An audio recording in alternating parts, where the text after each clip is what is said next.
سلف کے منہج کی پیروی میں گمراہی اور جہنم سے حفاظت ہے.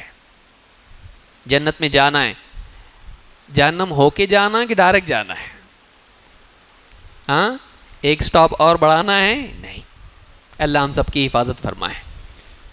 جہنم میں جا کے دھلائی پٹائی اور صفائی ہو کے پھر جنت میں جائے؟ نہیں جانا بھائی، ہم کو وہاں پہ جانا ہی نہیں ہم کو وہاں پہ.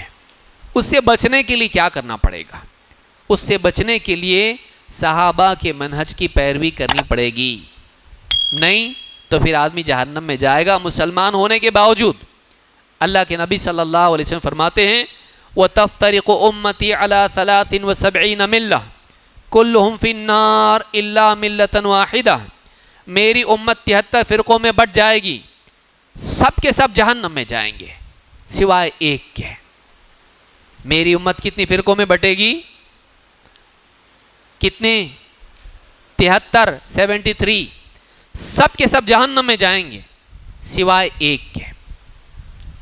میجورٹی جنت میں جائیں گے کہ مائنورٹی؟ ہاں، میجورٹی جائیں گے نا؟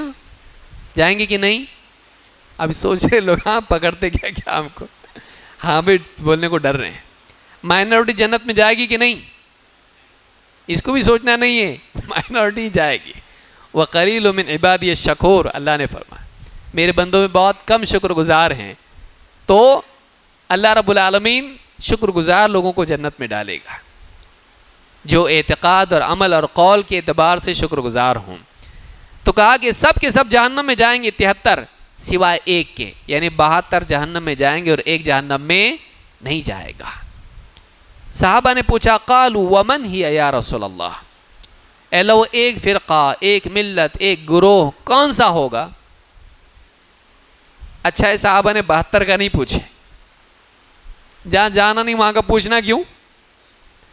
جہاں جانا نہیں ہے، جدھر جانا ہی نہیں اس کا ایڈریس پوچھ کے کریں گے کیا؟ جن گمراہ فرقوں کی پیروی کرنا ہی نہیں، جن میں شامل ہونا ہی نہیں. اتنے ساروں کے بارے میں گمراہ تو بہت ہیں، ظلمات بہت ہیں، نور ایک ہی ہے. وَجَعَلَ الظُّلُمَاتِ وَالنُّورَ. قرآن میں آپ دیکھیے اندھیروں کے لیے ہمیشہ جمع کا صیغہ ہے، لیکن اجالا ہمیشہ ایک ہے. اندھیرے کئی ہیں لیکن اجالا ایک ہے. گمراہ راستے کئی ہیں، ہدایت والا راستہ ایک ہے. گمراہ فرقے کئی ہیں، ہدایت والا فرقہ ایک ہے. تو صحابہ نے اسی کے بارے میں پوچھا تاکہ اس کی معرفت حاصل کر کے شارٹ کٹ سیدھا آدمی وہ معلوم کیا، ان کے ساتھ ہو گیا سیدھا جنت. ان کے بارے میں گمراہ کے بارے میں معلوم کرو، پھر ہدایت والا معلوم کرو، پھر جنت میں جاؤ. محنت نہیں دی ہم کو، آسان راستہ بتائے. ایک ہدایت والا کون، تاکہ اس کی پہچان ہو جائے. کون ہے وہ؟ صحابہ نے جب پوچھا کہ وہ ایک کون ہوگا، وہ ایک فرقہ جنت میں جانے والا کون ہوگا، آپ نے کیا فرمایا؟ آپ صلی اللہ علیہ وسلم نے فرمایا ما انا علیہ و اصحابی. ما انا علیہ، جس پر میں ہوں، جس دین پر، جس منہج پر، جس راستے پر میں ہوں، اور میرے صحابہ. اتنا بھی کافی تھا نا جس پر میں ہوں، یہ بھی کافی تھا جو میری سنت پر چلے؟ نہیں، آپ نے اپنے ساتھ کس کو جوڑا؟ صحابہ کو. جب آپ نے جوڑا تو ہم کاٹ سکتے نہیں. یعنی معلوم ہوا کہ امت کے تفریقے کے زمانے میں امت جب فرقوں میں بٹ جائے گی، اس زمانے میں خالی یہ دیکھنا کافی نہیں کہ سنت کیا ہے، یہ بھی دیکھنا ضروری ہے کہ صحابہ نے اس پر عمل کیسے کیا. ورنہ آدمی کیا کہے گا؟ دیکھو تھوڑے دن پہلے آپ دیکھیں نا، کیا موسیٰ علیہ السلام جب فرعون سے نجات پائی تو کیا کیا؟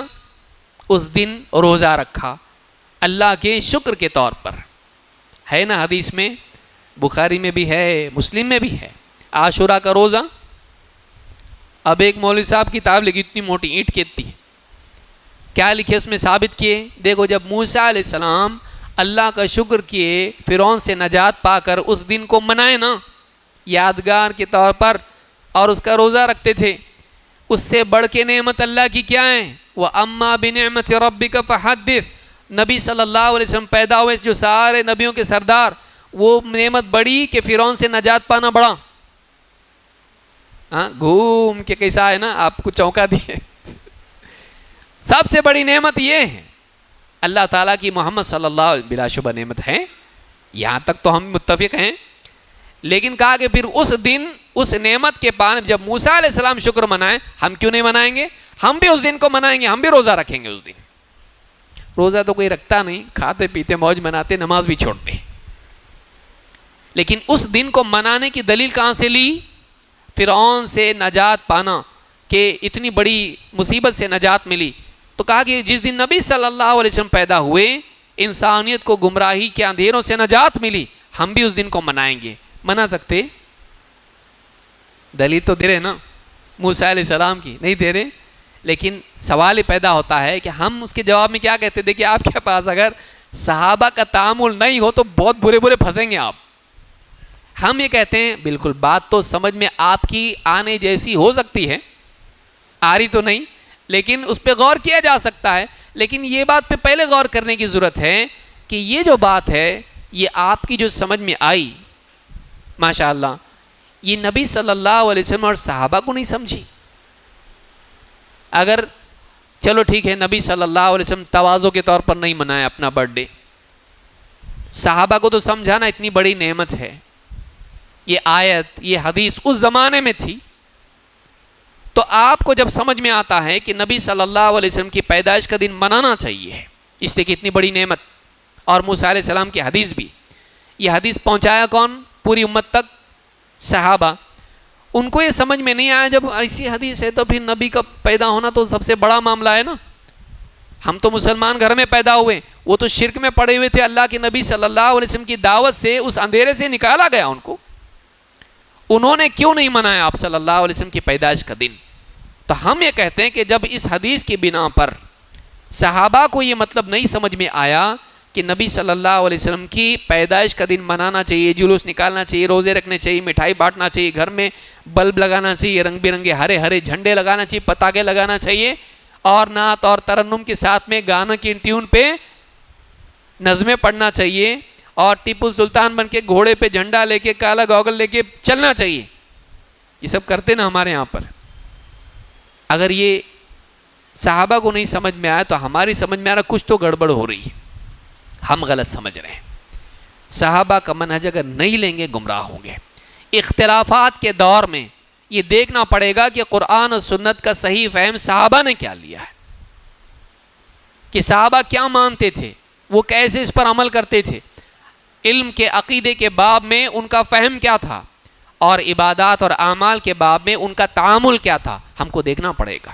نہیں تو کوئی بھی آدمی آئے گا، کوئی بھی حدیث بتائے گا، اس کو کچھ بھی مطلب بتائے گا اور کہے گا عمل کرو، اور آدمی کہے گا ہاں میں اہل حدیث ہوں، اس لیے اب بہت اہل حدیث ہے نا، آپ کرو عمل، اور کرنا پڑے گا اس کو. لیکن جیسے ہم کہتے ہیں کہ صحابہ کا تعامل اس بارے میں کیا تھا، صحابہ کو موقع تھا کہ نہیں تھا کرنے کا، کیوں نہیں کیے، تو پھر آپ کیوں کر رہے ہیں؟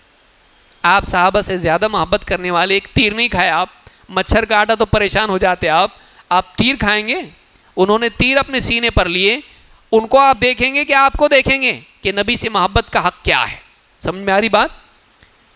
تو صحابہ کے بارے میں آپ نے فرمایا ما انا علیہ واصحابی، جس پر میں اور میرے صحابہ ہوں گے. امام ترمذی نے اس کو روایت کیا ہے. تو معلوم ہے کہ جہنم سے بچنے کے لیے نبی صلی اللہ علیہ وسلم کی سنت اور صحابہ کا منہج، یہ دونوں چیزیں ضروری ہیں. اگر صرف آپ اپنا ذکر کرتے تب بھی کافی تھا، لیکن افتراق کے دور میں ہوتا یہی ہے کہ نصوص کے متعدد معنی بیان کیے جاتے ہیں. ایک آیت والذین جاہدوا فینا لنہدینہم سبلنا، جو لوگ ہمارے راہ کا مجاہدہ اختیار کرتے ہیں ان کے لیے ہم اپنی راہوں کی رہنمائی آسان کر دیں گے. صوفی کون سے مجاہدے کے لیے لے رہا؟ حق ہو، حلال کو حرام، اپنے اوپر حرام کو حلال کو حرام کرنا، مجاہدے وہ کر رہا ہے، یہی آیت پیش کر رہا. پھر کوئی آدمی لے کے جا رہا ہے بوریا بستر، وہ بھی یہی آیت پڑھ رہا ہے. کوئی آدمی چلو حکمران کے خلاف جہاد کرنے کے لیے، وہ بھی یہی آیت پیش کر رہا ہے. ایک ہی آیت ہے، اس کے کئی لوگ کئی معنی کئی اعتبار سے اس کی تأویل کر رہے ہیں. صحیح معنی اس کا کیا ہے؟ قرآن کی آیات احادیث صحیح معنی کیا ہے، یہ دیکھنے کے لیے افتراق اور اختلاف کے دور میں کہ صحیح مطلب اس کا کیا ہے، یہ دیکھنا پڑے گا کہ ہم سے پہلے اس کا کیا مطلب لیا گیا ہے. ایسی کئی آیتیں ہیں, ایسی کئی احادیث ہیں, آج کوئی بھی آدمی اس کا غلط مطلب بتا سکتا ہے, اس کا کوئی بھی آدمی غلط مطلب بتا سکتا ہے. لہٰذا جہنم سے بچنے کے لیے ضروری ہے کہ ہم سلف کے راستے پر چلیں. قرآن کریم میں اللہ تعالیٰ فرماتا ہے وَمَن يُشَاقِقِ الرَّسُولَ مِن بَعْدِ مَا تَبَيَّنَ لَهُ الْهُدَى وَيَتَّبِعْ غَيْرَ سَبِيلِ الْمُؤْمِنِينَ نُوَلِّهِ مَا تَوَلَّى وَنُصْلِهِ جَهَنَّمَ وَسَاءَتْ مَصِيرًا. بہت سخت آیت ہے. وَمَن, اب دیکھیے آیت میں کیا کیا باتیں ہیں. وَمَن يُشَاقِقِ الرَّسُولَ, جو رسول کی مخالف جانب اختیار کر لے, یہ رسول کے خلاف ہو جائے, رسول یہاں تو وہ وہاں. شاق الرسول کا مطلب رسول کی مخالف جانب ہو جائے, جہاں رسول ہیں وہاں نہ ہو, دوسری جانب ہو جائے, رسول سے ہٹ جائے, دوری اختیار کرے, مفارقت اختیار کرے, منہجی اعتبار سے, ہر اعتبار سے. وَمَن يُشَاقِقِ الرَّسُولَ مِن بَعْدِ مَا تَبَيَّنَ لَهُ الْهُدَى, ہدایت کے واضح ہونے کے بعد. ٹھیک ہے بھائی, کوئی آدمی حدیث سے ہٹ کے چلا, معلوم ہی نہیں تھا اس کو, ایسا آدمی غلطی پر تو ہے, لیکن ایسے آدمی کو ایک دم رسول کا دشمن نہیں کہا جا سکتا, ایسے آدمی کو ایک دم گمراہ نہیں کہا جا سکتا. وہ غلطی پر ہے, نہیں جانتا, لیکن جانتے بوجھتے رسول سے ہٹ کے کوئی اور جانب اختیار کریں, عقیدے اور عمل کے اعتبار سے رسول کے برخلاف ہو جائیں, یہ جرم ہے. لیکن جہنم میں جانے کے لیے اتنا جرم کافی ہے. اللہ تعالیٰ نے ایک اور چیز جوڑی, وَيَتَّبِعْ غَيْرَ سَبِيلِ الْمُؤْمِنِينَ, اور مؤمنین کا راستہ چھوڑ کے کوئی اور راستہ چلے.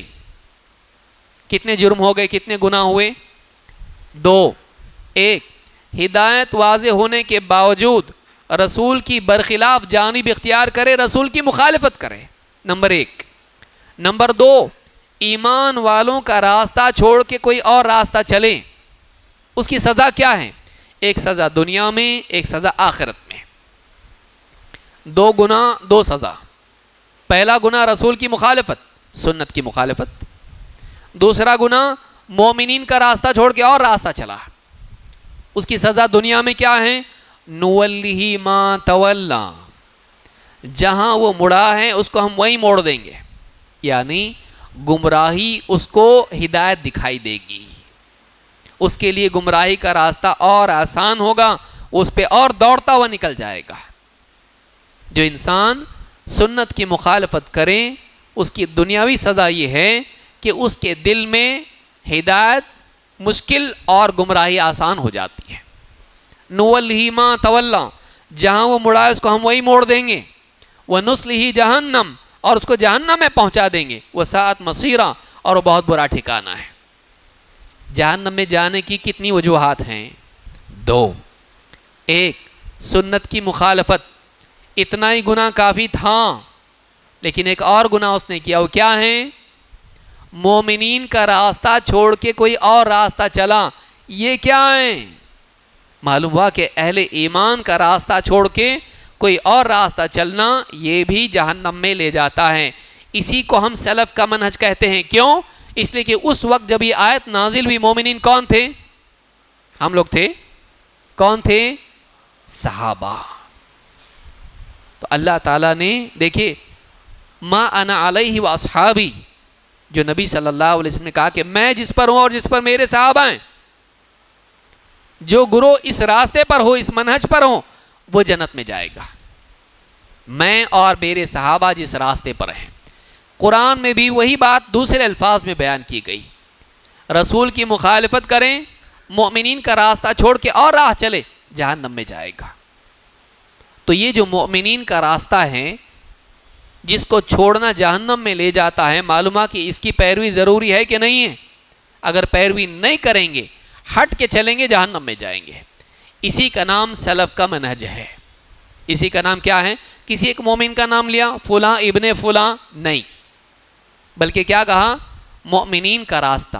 سارے اہل ایمان بالاتفاق جس منہج پر چلیں, یہ جو منہج جس میں اختلاف نہیں ہوا ان کا, وہ جو راستہ اہل ایمان کا, جو پہلے مومنین ہیں صحابہ, ان کا جو راستہ ہے, اس پر جو نہیں چلے گا وہ جہنم میں جائے گا.